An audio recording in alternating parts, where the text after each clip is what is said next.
Demystifying PhD Admission in Computer Science, written by ThanhVu Nguyen, read by Zakir Hassan, Mymensingh, Bangladesh, March 2026. Chapter 2: How is your application evaluated? After you submit your PhD application, it will be checked for general requirements, whether you submit your transcripts and standard scores. Usually, this screening process is done through a central university system, for example, not by CS faculty. After screening, your application is complete and forwarded to the CS department for further evaluation. If you don't pass screening, the system will tell you what is missing and what you need to do. So pay attention to your email and check your application status regularly. Admission Committee. Your applications are reviewed by a PhD admission committee (ADCOM) that consists of faculty members in CS.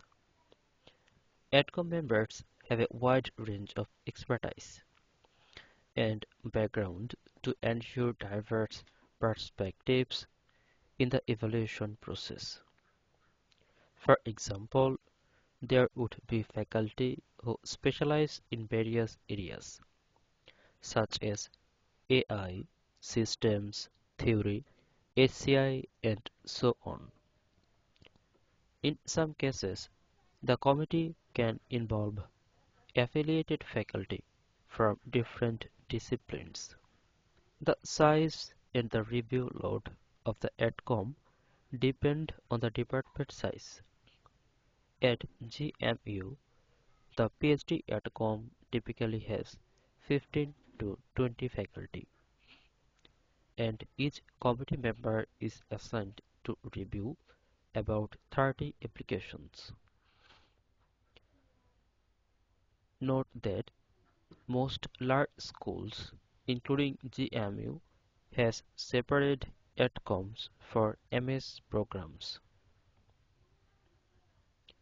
The PhD ADCOM typically involves assistant professors in the department. This provides junior faculty the opportunities to recruit students. The ADCOM chair will likely be a senior faculty, but they will not review individual applications and instead assign them to committee members.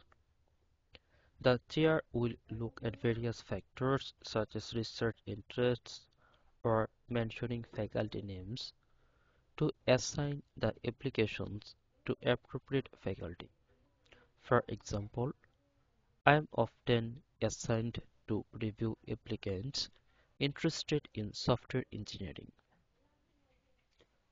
Each application is assigned to about 3 ADCOM members who will evaluate your profile and reach a consensus. They will consider various factors, including alerts, SOP, research experience, GPA, test scores, and interviews. How applications are assigned to ADCOM members? ADCOM members typically can view any submitted applications.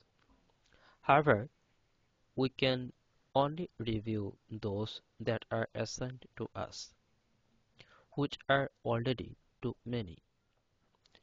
ADCOM chair will assign applications to reviewers based on their expertise. For example, if a student says they want to do SE or interested in working with me, and reviewers will only evaluate those applications.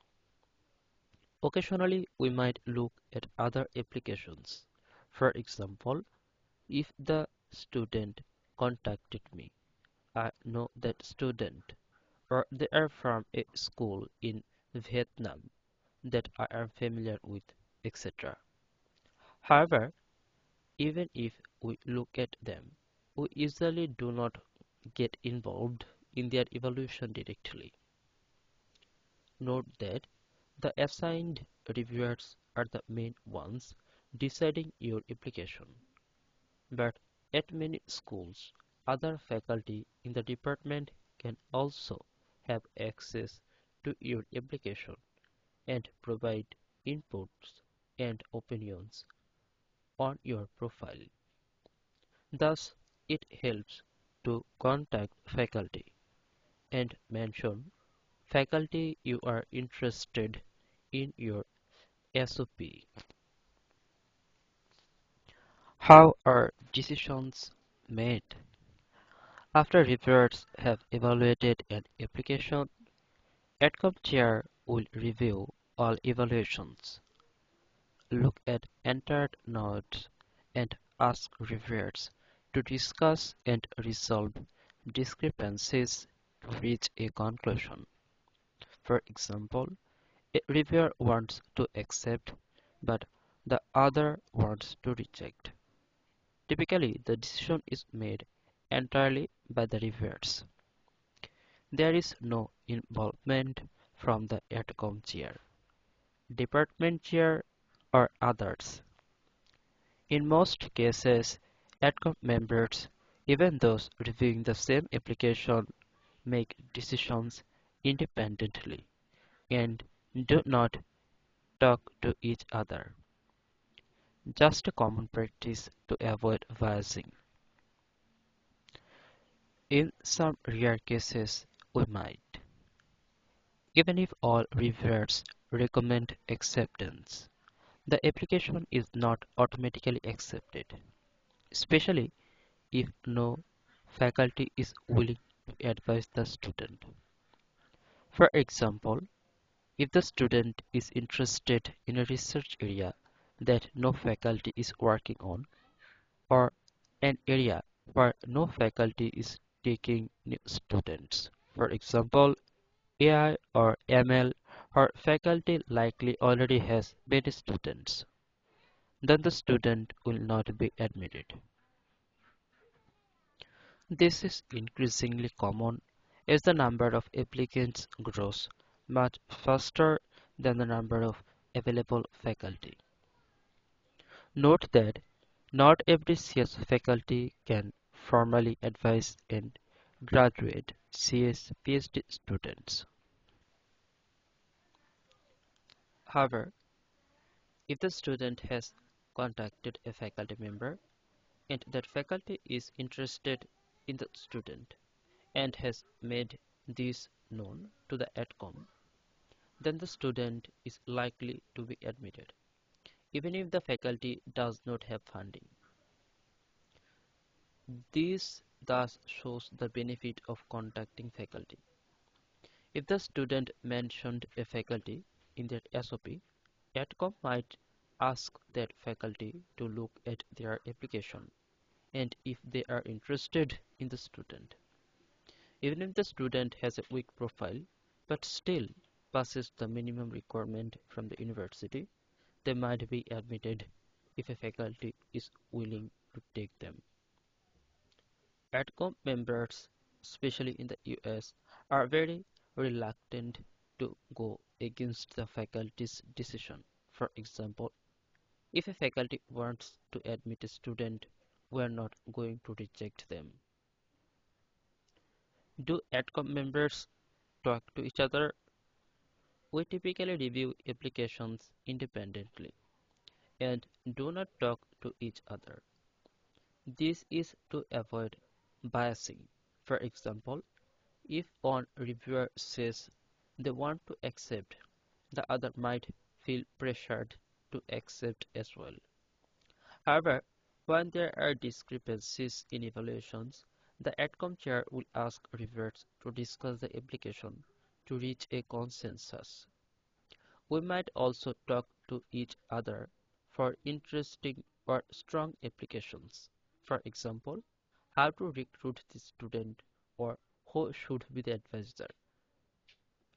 If the student mentioned a faculty member in their SOP, we might ask that faculty if they are interested in the student.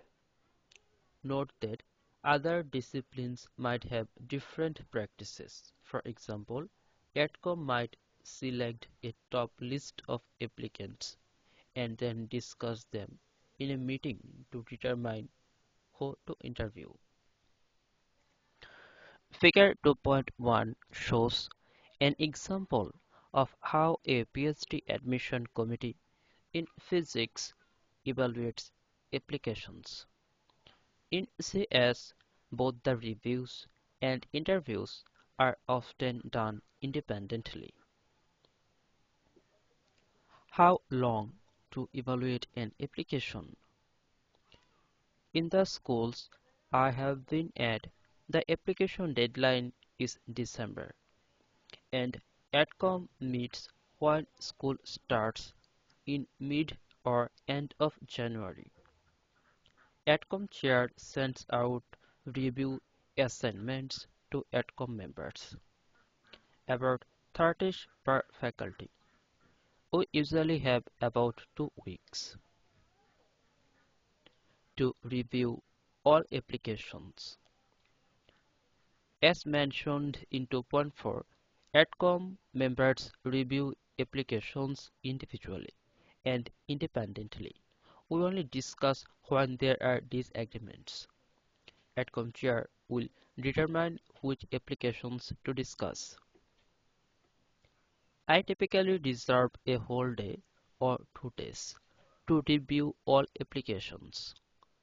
On average, I spend about 10 to 15 minutes reviewing each application, less for clear rejections and more for potential acceptances.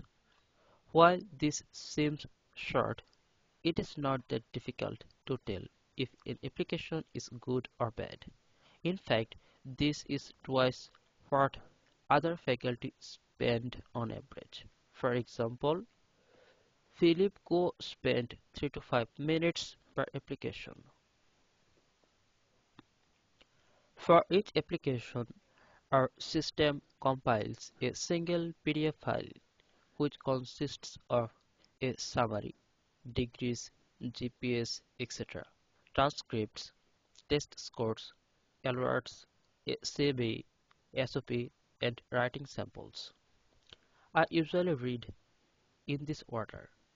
I start with the summary, checking for low GPS or test scores below the university minimum. I then skim the transcripts for low grades in relevant courses, noting issues like many low grades in main courses or unknown international school with good GPA. These are not as important as LRs or SOP, but I read them first because the review system has questions about them. Is GPA good? Is IELTS sufficient? I read carefully strong LRs and skim weaker ones, noting either strong letters from well-known professors or researchers and talk about research experience, or weak letters with generic content. Student was in my class. I skim over CV and look for publications, research experiences, and notable achievements. I take notes of things like published papers in top venues or gold medal in an international competition. I skim weak SOPs, but read strong ones carefully. I note whether the SOP is exciting, research-oriented, standing out, and tailored to our program. For example, if they are familiar with the work of some faculty or have talked to them. These notes are entered into the evaluation system. Finally, I enter my decision. which is usually either a rejection or an offer of admission with full funding. For example, from TA. I also recommend very strong candidates for the University Presidential Fellowship, which is a fellowship from GMU that provides funding similar to RA. Note that while the system has other decision options, for example, admit without funding, provisional admission, for example, if they need to take some courses, I do not use them simply because we either reject or admit with funding. Note that I do not need to interview a student to make a decision. I can tell from the application if they are strong or not. However, if I want to recruit a student, I will ask them to chat with me. This is quite different than in other disciplines where reviews, interviews, and selections are done in multiple rounds. Of course, my recommendation is just one of the 3 or 4 faculty who review the application. The AdCom chair will compile all recommendations and make a decision based on them. If there are disagreements, AdCom chair will ask the reviewers to discuss the application. Unfortunately, even if all reviewers recommend a student, they might not be admitted if there are too many students or they are not a good fit for the program. For example, no one is willing to advise them. Waiving application fee. Some universities do waive. For example, RISE, TTIC do not have fee for PhD applications, and many universities for domestic students. Some programs also waive if the applicants attend some of their opening sessions. Some programs waive if the applicant provide proof of financial difficulties. For example, a statement from a financial advisor or a bank statement. However, most do not waive the application fee, which is typically a requirement of the university. Individual departments and programs do not have the flexibility to waive the application fee, even if they want to.